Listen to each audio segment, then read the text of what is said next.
I'm Papa Kenn, and today I am covering episodes 4 and 5 of the new series of Doctor Who, aka the one that came out in 2005. I gotta find out a better way to open that. But anyway, the episodes are, number 4 is Aliens in London, and episode 5 is World War III. Yes, very serious business.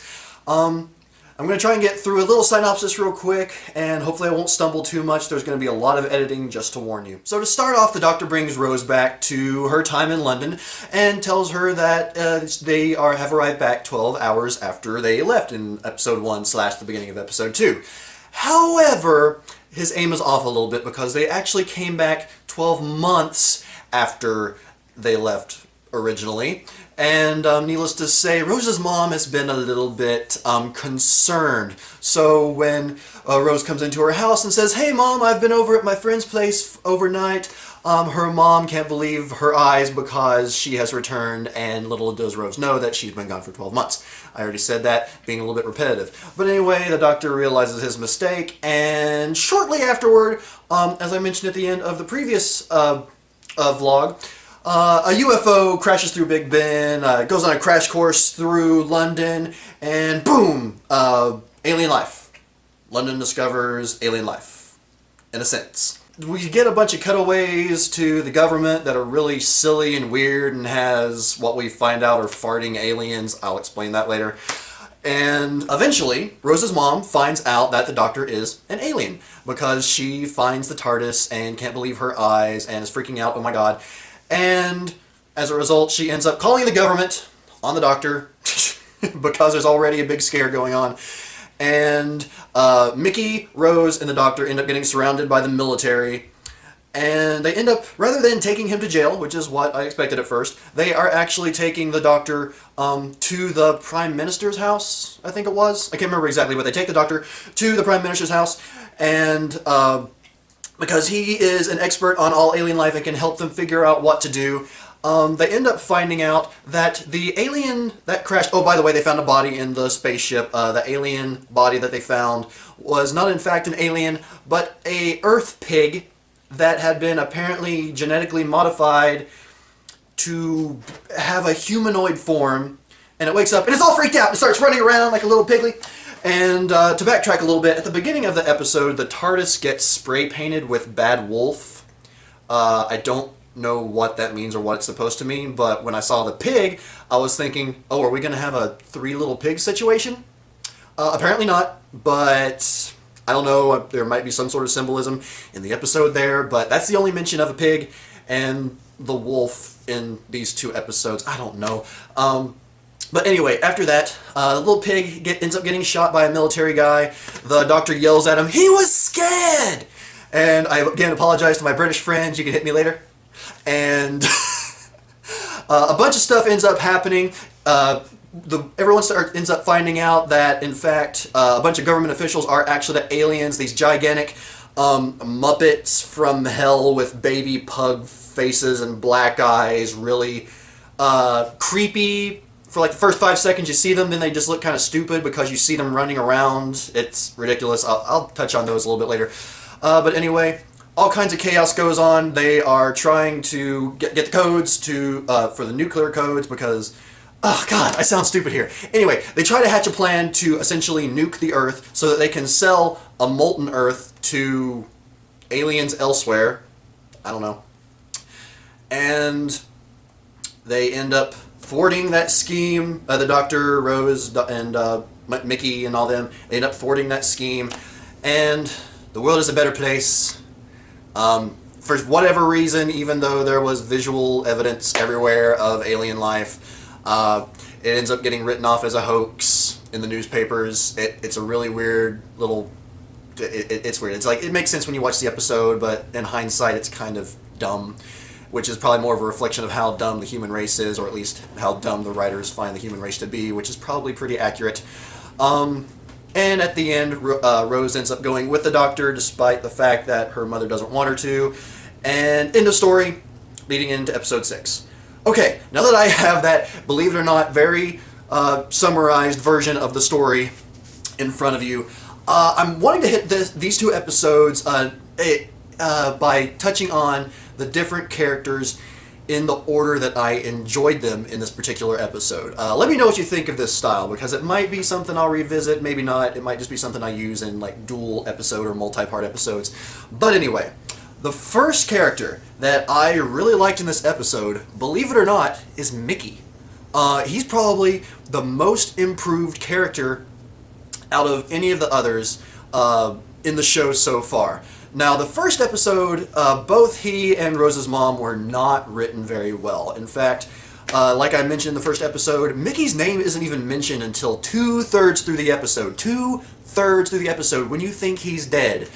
And that actually comes back into play where the Doctor can't remember his name, calls him Ricky and a few other names, which I kind of hoped that the Doctor would do sort of a Dr. Cox, where he calls Mickey a bunch of different names, sort of like how Dr. Cox in Scrubs did with JD. I almost forgot his name. With JD, calling him a bunch of girls' names, but he didn't. Just called him Ricky and maybe one or two other names, but it was fun. It was a silly little joke.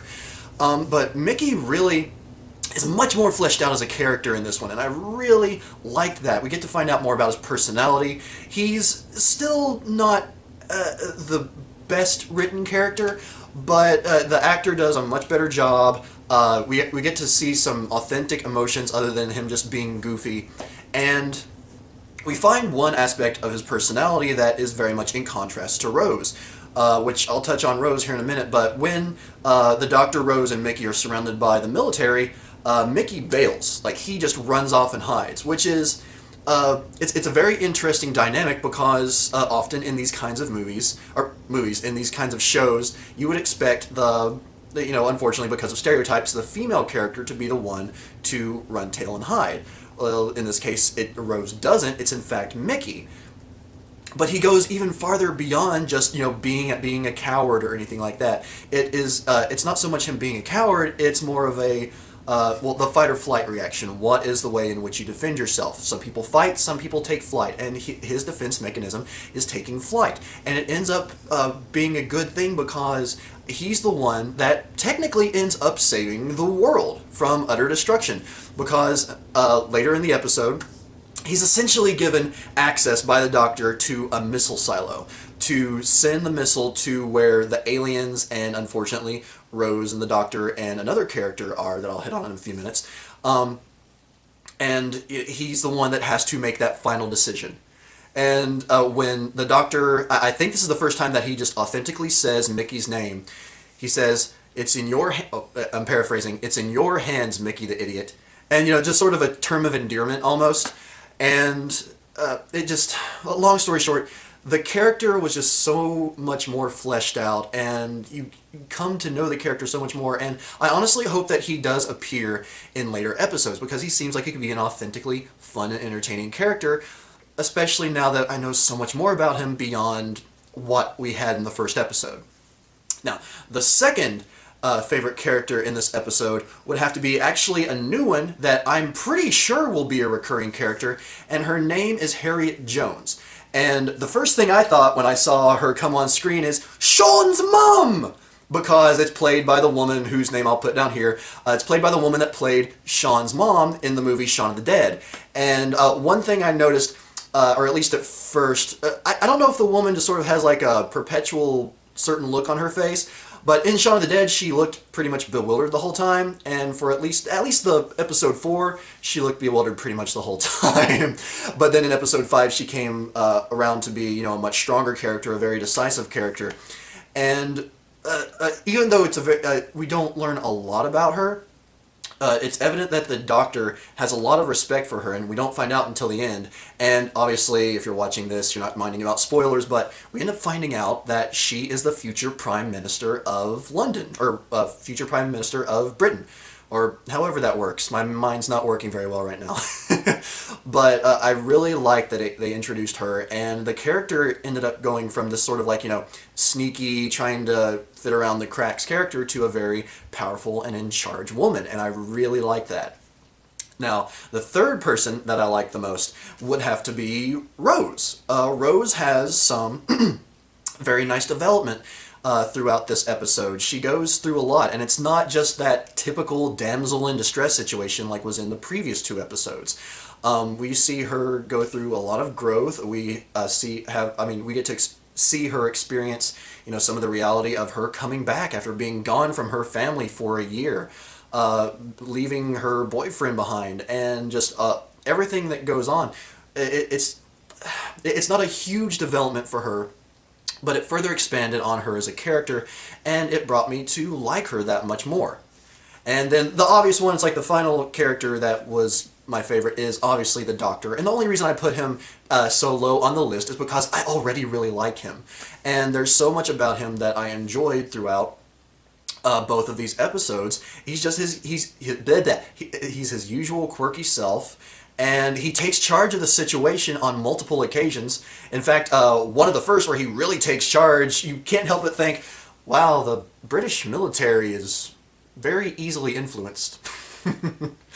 But like I said, he's just overall a great character. I always enjoy him. Not much to say there. Really, if you've seen the episode, you know exactly what I'm talking about, or episodes, you know what I'm talking about. He's just great. Now my not so much favorite characters. There's technically 2 that I'll focus on here. The first of which, I'm going to say she's my not as least favorite character of these episodes, is Rose's mom. Now, I will say this. She is much more developed, and she's much better written and, to a point, acted than in the first episode. There are times where I really sympathize for her, can completely understand what she's going through, but then she turns around and really does something to annoy me, like, ugh. And I know maybe I'm taking this from the wrong perspective because I don't have kids. I'm not a mother, obviously. But when she finds out that the Doctor is an alien, the first friggin' thing she does, well, maybe not the first thing, but very shortly after, she calls the government to basically get him in trouble. It ends up sort of backfiring on her in a sense. But it's, the way she handles that, and just a lot of her mannerisms just really annoy me. There's just, I just don't like her as a character. And I can only assume that she's going to be another recurring character throughout the series. I don't know how long, but I really hope that they make her less annoying, at least to a point. Again, it was a vast improvement over the first episode, but there's a lot of room for improvement. Now, the final character, which is really characters that I did not care for in this episode, were the aliens themselves. Because of them, I felt like the entire 4th episode was just silly. Interesting at points, given, but overall it was just silly. And it was because when the aliens are so large that they have to fit into large people's bodies. And there's some sort of device that shrinks them down, and because of that, it gives them gas. So throughout the entire 4th episode, every time you see these people that are obviously aliens, they're farting. And it's kind of funny the first 3 times, and that's a stretch. But after that, it's just constant. It's a running fart joke, and it isn't funny anymore. By the time the episode's over, heck, partway into the 5th episode, which there's not as much of the farting, thank God, but partway into there, you're just like, please stop! It's not funny anymore! And again, like I said, it wasn't funny that shortly after they introduced it. One thing I really noticed, and I can't remember whether it was just because of these particular characters or if it was just other characters in general, but when it would cut away from, like, the main circle, Doctor Who,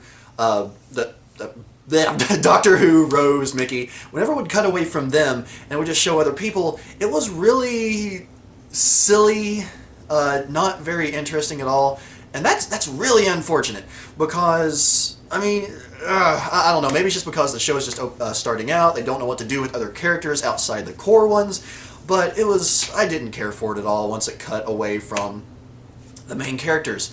There's one other aspect of the aliens that really bugged me, and it was just in one scene. But in several other scenes, we get to see essentially they open up an opening in the skin of the people that they're wearing, and all of a sudden this blue light starts glowing out. And oh well, actually, before I go too deep into that, there's way too much color saturation in both of these episodes. The blue light is so annoying in both of these episodes. It's just absolutely ridiculous, and maybe it's just me, but every time I see it on screen, it looks weird. It looks really cheesy in that 90s special effect color kind of way. That's the best I can think to describe it. But moving on from that, as I was saying, they have the openings here, and in one particular scene, we see where one of the aliens, there's a zipper in the forehead of the person. Now, I don't know if this was even supposed to be seen. Maybe it was a special effect that should have been covered up and they forgot. Or maybe it was just showing the zipper so that we can tell how they open it. I don't know. It was really dumb and really stupid. Because, I mean, as far as I could tell, every time they would do it, which they do it multiple times through both episodes, I thought it was just like they were taking their finger and cutting a hole in the forehead. So that was fine enough. It's sci-fi. I can believe that can heal back up. We don't need a zipper. That's just dumb. Okay, the final reason why I did not like these characters, and it's more the visual representation. The aliens, the best way to kind of describe them is gigantic, baby-faced pug, black-eye Muppets if they were designed by Tim Burton. From hell. I need the from hell. Because when you first see them, they're very strange, kind of creepy, very weird design. But then there's chase scenes. And the chase scenes just kill it. Because we see it in two different ways, and it's such a stark contrast between both of the ways that we actually see these chases. On one, we have just the Muppet bodies, whatever they are, the big costumes, and they look so dumb. Like when they're running, the big heads are going like this, bobbing up and down. It just looks stupid, not threatening at all. But then there's another way we see them chasing them, and it's CGI. And it's a return to the really bad looking, very, very obviously CGI creatures. And the combination of the fact that the CGI doesn't look good with that contrast, like if they would have just stuck with the, just the animatronics or whatever it is, and made it look a little bit more threatening, that would have been fine. Or even if they just left CGI out completely, it would have been fine. But the CGI was just like the icing on top of the crap cake. It just didn't look good, and it was really, I could not stand these aliens. It started with the farts, it ended with the CGI. But overall, what did I think of these two episodes? Didn't care for 4, really liked 5. Now, again, it's like the main reason I didn't care for 4 is mostly because of how friggin' silly it was and how stupid it was. But then episode 5, while it still had a lot of those really annoying elements and really stupid elements with the CGI, it took a much darker tone because it finally got real, like, okay, these aliens are actually planning on nuking the entire Earth. And there is a solution, but the Doctor is legitimately worried that if he makes this decision that he's going to kill Rose. Like, he's not concerned for himself because he's 900 years old, but he's concerned that he's going to kill Rose, as well as Harriet Jones, but mostly Rose because he loves her or cares for her, or however you want to put it. But yeah, it's just the 5th episode just had a much stronger point when it got away from all the silliness and all the goofiness. So really, I would say I'm 50-50 on this one. Episode 4, but episode 5, And with it ending on a good note, with it ending on episode 5 on a good note, I am looking forward to episode 6. And I have not watched it yet, but I'm going to try and watch it tonight, if not sometime in the next few days, and get another one of these videos out to you all. I know this one might have run a little bit long, but hey, I had 2 episodes to cover, and I threw in that little summary there at the beginning, which may have been completely unnecessary, and for that I apologize. But thank you all very much for joining me. I hope you enjoyed this little rambling, And I'll see you all next time for episode 6. I don't know the title of the episode. I'll put it here. Bye.